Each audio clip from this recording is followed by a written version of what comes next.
جتنے بھی مسائل جو یہ سب آپ نے بتائے ہیں کہ جی کسان کے اس کا جو را مٹیریلز ہے وہ مہنگے ہوتے ہیں، اس کے بعد فصل اس کی تیار ہو جاتی ہے، پھر وہ مڈل مین آ جاتا ہے، پھر اس کے بعد منڈی ہے، مافیا ہے، اس کے بعد ساری چیزیں اس میں کٹوتی ہوتی رہتی ہے.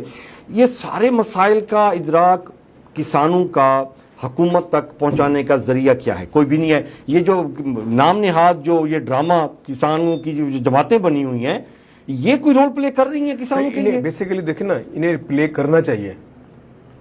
اور یہ اپنی آواز، یا تو یہ دیکھیں نا، جب آپ پاکٹس آرگنائزیشنز بن جاتے ہیں نا، کہ آپ کسی کے بہاف پہ کام کر رہے ہیں، کسی کے اعلی کار بن کے، تو وہ پھر آپ کی آواز تو اٹھتی ہے لیکن اس کا اثر کوئی نہیں ہوتا.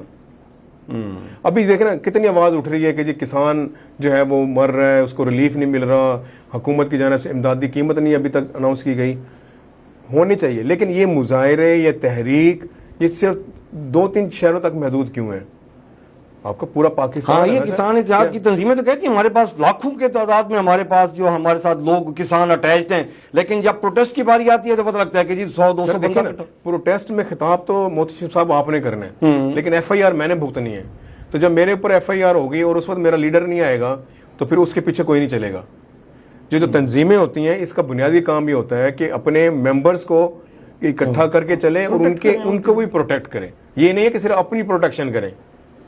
تو صحیح معنوں میں انکم تھوڑی سی ہوتی ہے نا سر اپنے لیے، اس کے لیے ابھی بانٹے کہاں سے وہ بیچارے؟ سر لیڈر تھوڑی سی تو ان کو دھندا چلتا ہے ان کا. نہیں، دھندا بڑا اچھا چلتا ہے، ایسی کوئی بات نہیں ہے. یہ آپ کی ہماری بس ایسی بات ہے، مطلب مختلف فرنٹ. تو یہ آپ کا کاشتکار ہے، بیہائنڈ دی پکچر تو اور بہت سارے عوامل ہیں. تو اسی وجہ سے یہ 14-15 تنظیمیں فعال ہو کے کام کر رہی ہیں کہ جی ہر کسی نے اپنی اپنی مسجد بنا کے 1.5 انچ کی تو وہ دھندا چلایا ہوا ہے کہ جی چلو میرا بھی کچھ روزی لگ جائے گی. سر وہ ایسے ہی ہے جیسے ہماری پولیٹیکل جماعتیں اتنی تیزی سے بنی کہ ہر بندے نے کہا میں اپنی بنا لوں، میں اپنا منشور دے دوں. تو بنیادی طرح وہ آپ نے انگریز کا فارمولہ تو دیکھا، ڈیوائڈ اینڈ رول. جتنے آپ حصوں میں تقسیم ہوں گے اتنی آپ پہ حکومت کرنی آسان ہے. تو جتنی یہ تنظیمیں کسان اتحاد ہو گئی یا جتنی بھی ہیں، یہ جتنی کم ہوں گی اتنا کسانوں کو فائدہ ہوگا. اچھا چلیں، بنا لیا آپ نے، اور یار آپ 1 پوائنٹ ایجنڈے پہ جوائنٹ ایکشن کمیٹی تو اپنی بنا سکتے ہیں کہ بھی ہر تنظیم کا صدر سیکٹری آ جائے، ہر تنظیم کا سارے آ کے ایک 1 پوائنٹ ایجنڈے پہ اکٹھے ہو جائیں کہ بھی ہم نے اس وقت تک نہیں اٹھنا جب تک حکومت ہمیں امدادی قیمت نہ دے دیں. یہ آبجیکٹو تو یہ نہیں ہے سر. تو سر پھر آبجیکٹو تو کچھ اور ہے نا سر. تو کیسے اکٹھے ہو جائیں سر؟ یہ انہوں نے اپنا. آپ سر دیکھیں نا، عوام بھی، چھوٹا کاشتکار بھی کہاں جائے؟ اس نے سارے آپ کے جتنے پولیٹیشنز ہیں، ٹھیک ہے، اس میں سے بھی آپ 60% لگا لیں تو سارے رورل ایریے سے بلونگ کرتے ہیں. اگر وہ بھی آواز نہیں اٹھاتے، اچھا انڈائریکٹ ان کا بھی تو نقصان ہو رہا ہے سر، معذرت کے ساتھ. اب جو بڑا ذمہ دار ہے، ٹھیک ہے، اس کو نقصان نہیں ہو رہا تو اس کو اتنا پروفٹ بھی نہیں ہو رہا ہوگا.